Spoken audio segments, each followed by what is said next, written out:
drama all the way to the last second of this match as Portugal advances to the round of 16 of the FIFA World Cup. I mean, this was a match that it lived up to expectation in every single bit of it. 3 goals ruled out as offside, 1 for Portugal, 2 for Croatia, and then 3 goals being allowed in the game, 1 for Croatia, 2 for Portugal. By the first half, it was all Portugal, creating all the chances, dominating every single tiny bit of the game, but yet they were not able to find the back of the net in that first half.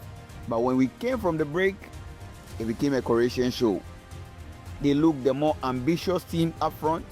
They looked the more willing to take a lot of risk, and they got the reward for it, finding the back of the net first, and that put Portugal in a very difficult place. They had to return and try to equalize. Ronaldo did get the first equalizer for them, but it was ruled out as offside. But later on, the coach of Portugal, he's the one that won them this match for them, because he made 4 substitutes. 4 substitutes.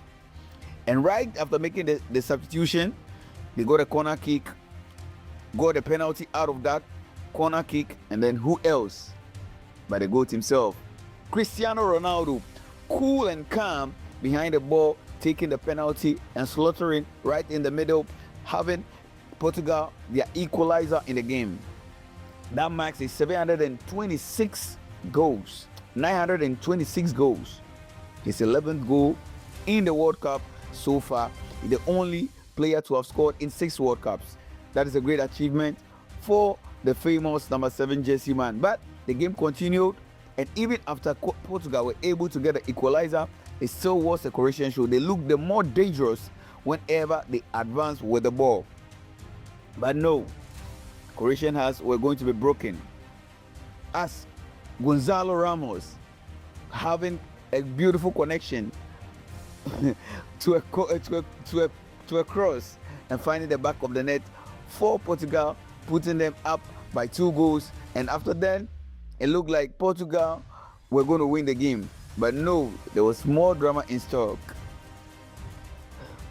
Croatia were able to pull the goal back, but it was ruled out for offside.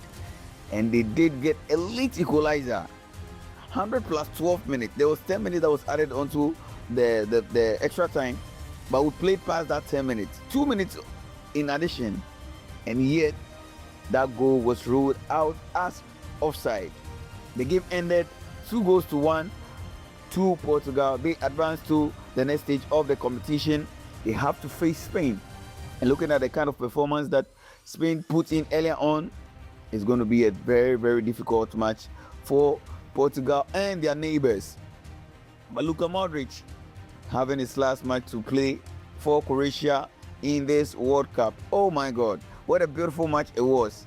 Remember that the next game that is going to be happening, we have some African teams in it, and we want to see what you think those African teams are going to be able to do in that match. Let me see that in the comment section as well. This is Kandy Sports. We bring you live updates from this year's World Cup, so you need to subscribe and hit the notification bell as well. I go by the name Black, and bye for now.